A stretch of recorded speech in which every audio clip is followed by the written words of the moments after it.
Welcome back to A People's Guide to Publishing, episode 63. I am your host, Joe Beal, the autistic publisher, author of A People's Guide to Publishing, the book, and author of Microcosm. He wrote this whole building into existence. Yes, you could say. I'm Ellie Blue. I am the editor of Microcosm. I went through and I told Joe what he was doing wrong and how to fix it. That is kind of remarkably accurate. This week on the podcast, did I do anything wrong there, editor? No, I feel like you've innovated in a good way. Mm-hmm. Actually, we call them pods these days. At least people that are like under 40 do. That's not us. Sorry, guys. Don't reveal all of our secrets. This pod is really slowly moving along. Hey, fellow kids, we're just like you.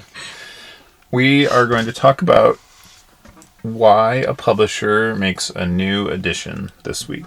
First of all, I think we need to clear up the difference between a new printing and a new edition. Yes, I was very confused about this through my first 10 years of being a publisher. I think it was probably my lack of high school education. I mean, also, how would you know? Nobody knows. I feel like people get those confused in emails to me every day, and I'm like, yeah, that's confusing. So the question that was posed to us is specifically, why would a publisher make a new edition of a perfectly successful, I think they might have even used a word or phrase like cultural canon, but basically they wanted to know why you would make a new edition of something that was already successful. So, I feel like it's a great question. That is such a good question. All right, what is a new printing? So a new printing is a book with less than 10% changed that has, more or less the same statistics as the first printing, other than it might say second printing. And it has the same ISBN, same title, probably Hopefully. probably the same cover. Sometimes we make small changes on the cover. Yeah, 99% of the time you want a reprint to be an identical reprint. Like maybe fixing 3 to 4 pages of typos. You probably don't have any typos, though. You're really good. No, you have typos. Trust me, everybody has typos. But there are Says the editor. Times when we will totally overhaul a cover on a reprint just because we see the potential and our former screw up. And, we sort of just see the moment where we're like, okay, we can fix this. We don't want to confuse the entire industry by announcing a new edition. It's better to just fix it quietly. And then people can be like, it's different. Yeah, I'd say that, a reprint is a good time to, fix any errors, but not to, introduce new ideas. Yeah. This is a reprint in my hand of A People's Guide to Publishing, the book. So the only changes to this are the printer put the wrong varnish on the cover, so it's now very shiny. You could spill your entire cup of coffee on this thing and it would just roll right off. I'd say that's a value add. Kind of. It's ugly, though. Yeah. And you can see the detail and texture on the back, and we changed the front cover blurb to say politely rebellious from Publishers Weekly instead of our former blurb, which was about a mile long and is now on the back cover, about how I have a gift for looking at things differently. Anyone willing to start a publishing company or just hoping to publish one book will benefit from the perspectives and experiences in building Microcosm, and they should read this. Great advice, Mark Zuckamel. I agree. Thanks, Mark. So did we change the price, or can we change the price on a reprint? You can change the price on a reprint. You don't want to do it dramatically. You just want to do it in cases where you found that you have underpriced the work. But if you're a good publisher, and you are, because I know you have done your homework and found a good price prior. And hopefully your field sales force advised you well on this matter as well. And so do you need to do anything special to announce a reprint? Do you need to send out a press release or... No, you might want to tell your warehouse that it's coming so they aren't blindsided. So they know the truck's going to arrive with a bunch of pallets. And other than that, I don't even think we fixed typos in this. We did. We fixed the typos on the cover. Boring. God, we're so boring. I know. We really have fallen far from our DIY punk days. This book had been out, I think, 9 months or something when we did the reprint. So I had a lot of feedback, a lot of ideas, a lot of little things that I wanted to add. Just a lot of industry news that I thought was really interesting that just didn't exist when I wrote this book in whatever year I wrote this book in, 2018 maybe. We came to a good solution that we would announce a new edition of A People's Guide to Publishing for our 25th anniversary. Which is next year. It's like, what a great idea. It's coming up in February. Like such a logical timeline for that to happen. I think that was Lydia's idea, right? Probably. Sounds like it. Thanks, Lydia. Yep, go Lydia. That gives you an opportunity to do a more proper overhaul and say, we've changed more than 10% of this book. In this case, it'll probably be more like 20% of the book will be changed. But that's more just because I'm really excited about it, and I have, having a lot of feedback from people helps, and your weekly questions help, things like that. And I read the news still every day, so that feeds a lot into my slow cooker. So the new edition, we essentially treat it like a new book. It's connected to the old book, but it has a new ISBN. In this case, we're going to change the trim size, right, and the page count. Mm-hmm. Yeah. And we're going to announce it as a new publication, along with our new books that have never existed before. You make a new edition because it allows you to sell in an older property like a new book. And I think that is included in the book here, though it's been a little while. And so what do you mean by sell in, like for the new people in the room?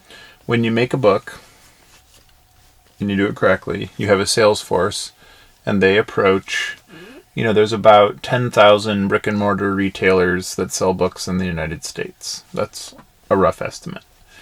There's, probably 1,000 more in Canada. There's probably a few thousand in the United Kingdom, etc. And that gives a chance for all of your salespeople to go and re-approach those same accounts that they've seen this book before. And a new edition is really the best kind of book because people are familiar with it. It's obviously been successful enough to sell out at least one, ideally more than one printings. Customers are primed for it. The accounts are familiar with it. It's a tested and proven entity. So you don't have all the problems of speculation and hype and things that normally really can slaughter a book when you're trying to prove that it's successful by spending more and more money to make it successful, and then in the end, it's just not successful. And you can't do that with a new printing, right? Like, you can't. Your salespeople aren't going to go and call every library and bookstore and be like, they're reprinting this book. I mean, you could if you commanded your sales force, but the reason I still have copies of this book is not a very compelling reason. This author was just featured on a national talk show is a compelling reason, or at least it once upon a time was. I received a press release yesterday for a new book that is so big that the author is putting $500,000 into the marketing budget from every book that they sell to the publisher.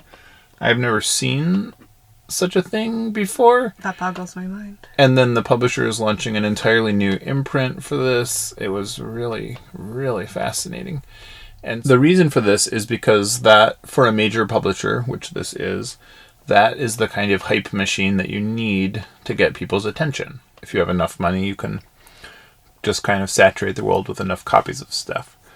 But if you are not a major publisher, and mark my words, you are not, then you really need to be a little more strategic with your money and your planning and your time. The beauty of a new edition is your salespeople can go back and say, you bought 2 copies of this initially, you sold 67 in the first year, you sold 100 in the following year. How many would you like to start with for this new edition? There's commanding amounts of data. There isn't normally the fight that has occurred in the past. Whereas when you have a book, like The People's Guide to Publishing is now a year and a half old. So there are copies in libraries, there are copies in wholesalers' warehouses, there are copies, all over the place. But when those copies dwindle, maybe a store will choose not to reorder, or maybe they'll forget, or, you know, the channels will dry up, you know, and when a wholesaler runs out, they're going to say, oh, we used to sell 17 a week and now we sell 4, so I don't know if we need to order more anymore. So a new edition is a way of restocking all of those wholesalers. It's a way of putting energy behind something that is time tested.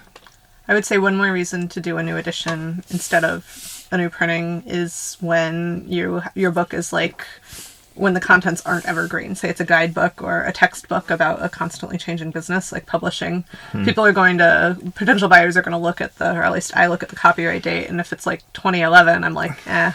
Right. It doesn't matter to me if it was printed last week or not. I care about up-to-date information. So having a 2019 edition, I would be much more likely to buy than a reprinting of a 2011 edition, even if you had fixed all this stuff in 2019 and not set it.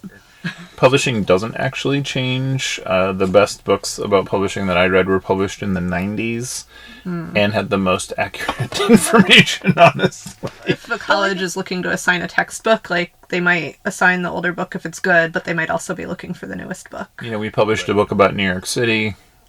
That the contents of that book are not as accurate as they were when that book was published. It's just the nature of the beast. So that is a book that would beget a new edition and probably never just a straight reprinting. We have a book about Portland now in its 6th edition, The Zinester's Guide to Portland, and it would be silly to just reprint it without making sure that at least the places in the book are still there. Often you might want to do a new edition of a book where the contents, nothing is going to change, and you don't have 10% that can change. And I would say you get around that by writing a new introduction, get a celebrity forward or an expert prologue, and then putting a new cover on it. That's typically what publishers do. And sometimes that's the best thing. Like, we've done new editions of books where we actually haven't changed anything except the cover and title, where we did a whole episode about turning Mark Twain Was Right into 6 Days in Cincinnati, and that's just because the book is suddenly more relevant than it was when it came out, and you have a chance to like reach a new audience as if you had new content. Right. And that is the power of marketing. Thank you so much. I am your host, Joe Beal, the Autistic Publisher, author of A People's Guide to Publishing. I'm Ellie Blue, editorial and marketing director here at Microcosm. And we'll see you next week. Thanks for joining us once again. Please send your questions to podcast@microcosmpublishing.com so we can answer them on future episodes. And please give us 5 stars on iTunes and everywhere else that podcasts are reviewed. You can find us on the internet at microcosm.pub. On Twitter at Microcosm. On Facebook at Microcosm Publishing. On Instagram at Microcosm_pub. And here in Portland, Oregon on North Williams Avenue. Thank you so much. Have a wonderful week.